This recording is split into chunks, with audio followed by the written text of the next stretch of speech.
Hello everyone, welcome to the DPB podcast. This is episode number 46 for the week of June 27, 2016. With a question mark? Lots and lots happening. It is great to be part of the initial podcast for Disney Pins Blog. Disney Pins Blog podcast of the Disney Pins Blog. The Disney Pins Blog, the Disney Pins Blog podcast. We hope to hear all about it. Welcome back everyone, it is Ryan and Matt. Yeah, we're with together Disney again. Pins Blog. Hey, where are we, Ryan? We're at the Grand Floridian. We are live here on the Grand Floridian beach. Fun stuff here. Yep, chilling. It's, what's today? Today's Saturday. Saturday 25th. June 25th. Enjoying the parks. Really hot outside. It's scorching. It is hot. It's 106. We got the pool here behind or in front of us. It's beautiful. We got the boat being very loud. Very nice. So we're gonna get right into the Disney pin news. First, starting with over at Epcot, there was a new Frozen Ever After pin release. This is open edition pin, which Matt was there for the release of it. Yeah, it was. So I thought it was gonna be limited edition, but I was wrong. It was a nice surprise to see that new pin there. It's a beautiful pin. It features Elsa, Kristoff, Anna, Marshmallow, Olaf. Nice. What's the retail price on it? It's $9.99. It's pretty cheap for a new pin, so you really can't go wrong with that. Yeah. Pretty awesome. Speaking of Frozen Ever After, we just did a new video for it. It's up on the YouTube channel. Matt, you did that, right? Yeah, it was great. It basically goes through the walkthrough of the line, so you get to see where you're going through, and then the actual rides at the end. So if you haven't seen it, go check it out. Definitely. Heading over to Disney Store UK this week on Tuesday, there's a new pin release featuring Scar. It's limited edition of 750, and that is exclusive to the Disney Store in Europe. That'll be available on June 28th, 2016. Retail price is £9. There's a lot going on in this pin. It really is. It's fire. Yeah, pretty fierce. You got hyenas, and this pin, Scar's ready to attack. I think anybody who's approaching him in this pin. He's mad. He's really mad. Yeah, the hyenas are there. Yeah. It's a party. Heading over to Disney Studio Store Hollywood, there's a new Pin Trader Delight Flip. It was on June 23rd this past week. It features Simba, Flint, and Lambie. Simba is already sold out, and I believe Flint and Lambie are still available. They're limited edition 400 and 300. The Simba's not happy with this. Simba's not really happy with that, with his ice cream. I think his cream fell over. Yeah, I think so. He's like, I'll get another one. Yeah. Yeah, so that's cool. Moving over to Disneyland Hong Kong. Yeah, over at Hong Kong Disneyland, there was a Finding Dory pin release. There's two actually pins. One features Dory and Nemo, and the other one I believe is Bailey. And do you know the whale's name? Beluga. Bailey the beluga. I haven't whale, seen the movie yet. And the other whale. I forgot his name. It's a white whale. Two whales. Two whales. Yeah. And then there's a new Pin Trader starter set, both exclusive to Hong Kong Disneyland. That's a really nice starter set. I mean, these pins are huge. It is nice. To start off with for young pin traders. Yep. We don't have a retail price on that either, but nice pins. I'm sure you can find them on eBay. Yeah, that's a good secondary market for those type of pins. Yep. Also over at Hong Kong Disneyland, there was new Tsum pins. They're featured, they're like in shapes of ice cream. Like ice cream cones, yeah. Yeah, ice cream cones. So there's a booster pin set. It has 6 different pins in it.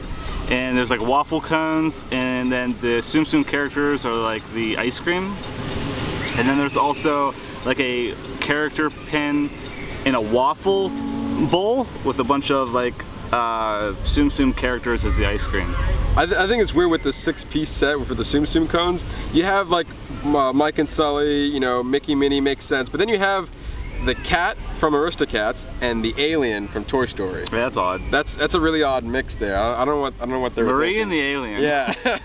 What's up with that? Who knows what they're doing? That's just a little weird. Unique. Yeah, very unique. Also, there was a new Disney VIP Movie Club pin release this past week, featuring Dory, of course, from the new Finding Dory movie.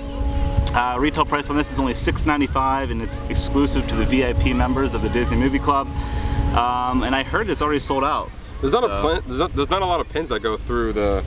I don't hear a lot of news coming back from a Disney movie club. No, you get about one every couple months. So. Yeah, and it's pretty generic pins. It's just her. She's not doing anything fancy. Yeah.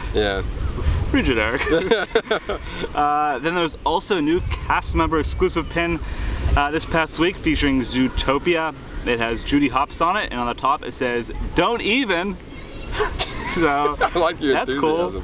Cool. It is a limited release pin, and only available for cast members, like I said, at the Company D store. You think that had anything to do with like these were what cast members are thinking, like to us as guests? They're like, don't even. Yeah, they could be. Yeah. I think that's saying something. Could be. Yeah. And then for the new pin releases this week at Disneyland and Walt Disney World Resorts, we have a 4th of July pin featuring Stitch, and I believe it's limited edition of 3,000, and that is available at Disneyland and Walt Disney World this Thursday. I don't know the date. Oh, I think it's June 30th. Right? That's pretty early. That's Thursday. Yeah, Thursday. Yep. That's pretty early for 4th of, well, no, not really. The 4th of July is on Monday, so that makes sense to have that pin coming out that day. Right. And so since we're at Grand Floridian, we don't have a lot of time here. So we're gonna skip park happenings and we're gonna go straight to our favorite part of the show. Yeah, fun segment with Matt. Oh shoot. Oh shoot. Oh shoot. It's fun segment with Matt time. Welcome to Fun Segment with Matt, everybody. Ryan, we have a special guest here. Who we have today? Yes, we do. Over here on my left is Lisa. This is my girlfriend. And over here on my right is Jason, her brother. So they're gonna join us for Fun Segment with Matt. Yeah, so this week, Frozen Ever After just came out, as we mentioned earlier. There's a video on it on YouTube. And we kind of was gonna give our reactions of what we all thought about the ride, since we all had the opportunity to enjoy it. So Ryan, we'll start with you. What do you think about it? First, before we go into it, so when did Frozen Ever After open? Let's tell everyone in case they don't know. Okay, so June 21st was the grand opening of the Frozen Ever After ride at Epcot. And you and Megan went, which day? Were you there for opening day? We were there for opening day. Okay. We were there like bright and early. Yeah, so myself, Lisa, and Jason, we went. It was yesterday for the opening. So to let everyone know, it's been down like a couple times, technical difficulties or whatever. So it's kind of a unique story. We're standing outside in Norway. It was closed. They were letting tons of people in for Fast Pass, and the standby line was closed. So we were kind of standing out there, and we were getting ready to leave, and then they said standby line open. So everyone just like rushed in, and they said 2-hour wait from that point. So we're like, whatever, let's just do it. Yeah, so, your story is less intense than mine. We just got there opening day and waited in the line. Did you have Fast Pass or no? No, we stand by. How long did you wait for? An hour and a half. Hour and a half? Yeah. So they said 2 hours for us, and I think it was 50 minutes. Definitely less than what they said. Yeah. Okay. So not too bad. All right, so let's go into the actual ride then. Yeah. Is it better than Maelstrom? Yes or no? Yes. Yes. Okay. Lisa? I agree. Yeah. Jason? I don't like saying it. I don't like saying it because that's like a classic ride. Okay. But fair enough. But it is the technology on it is really cool, and it was fun. Like I agree with that. It's like when I go into this and I see the animatronics and the technologies into it, it's incredible. I love Maelstrom. I was very sad and disappointed when they said they were closing it. Like I love that ride. I would ride every time I went to Epcot. But when I went to go and ride Frozen Ever After, I was blown away by just like the animatronics. The faces on Elsa and Anna were beautiful. Yeah. Like Olaf was like glistening, and the Let It Go part. Yeah. Sorry. The Elsa part was the best. Yeah. I really like that part in the attraction when you do see Elsa, like you said, and then you're going backwards and you're still seeing like the song. It was done perfectly. Yeah, it was really done very well.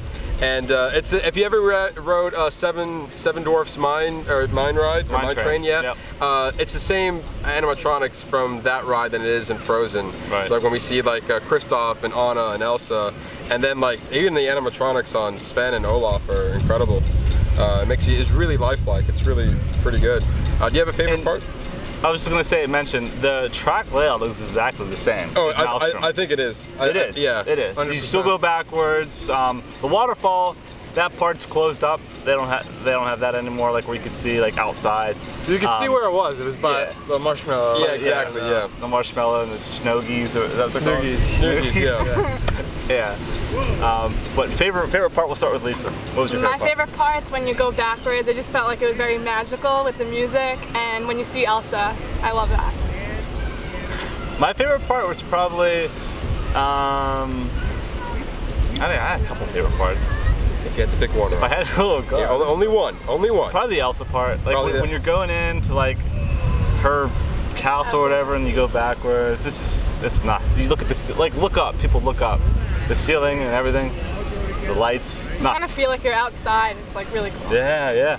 You feel like you're in her ice palace. Yeah, it really does. I have to agree. That's by far the best part of the whole attraction. It's like when you, like even the build up for it, they have like I forgot the song they played at the beginning of the movie, and then that you go up there and then. Na na na na. Yeah, exactly. And so that's and then all of a sudden like you open the doors and there's Elsa, and then you're going back and you're still following, and then at the end when she said the cold doesn't bother me anywhere, they have like this smoke effect. Yeah. And it's kind of like a nice transition from where you were into the next part where you meet the marshmallow. I need to ride it again. Yeah, I know, right? Jeez. Yours? I agree with the Elsa part. So we all agree with the Elsa part. Certain things make me feel like, wow, I'm in Disney. It's Right. like, wow, this is what Disney is about. Right. And when we were going, I was like, I just got like that like feeling. I was like, wow, this You got like chills? is why we come here. Yeah, that's Like, what it's all about. Yeah. The Imagineers did a wonderful job They did on that attraction. They did do a really good job. And I think in a fairly quick time frame. Like it's only when did Maelstrom close? I forget. Was it last year? I want to say it was about a year and a half, maybe 2 year turnaround, Yeah. if that. Yeah. So that's Fun Seg with Matt, everybody. Thank you, Lisa, and thank you, Jason, for coming on to the show. And I think that's all we have for this week, Ryan. Right? That's it. Sorry for the quick podcast this week, everyone. We're on vacation. But, on vacation. We're on the beach at the Grand Floridian. Exactly. You can't. But we'll be back again next week for episode 47. Yep. So yeah. Oh, we're almost at the 50th anniversary. I know. Yeah, we the are, big yeah. 5-0's coming, everyone. Yeah, we're trying to do something special for the 5-0s. We'll let you guys know soon. Yeah, definitely. We'll announce it in the next exactly. podcast or so. But thanks for watching. Thanks for listening. Really appreciate it. And we'll be back again next week. See ya. See ya.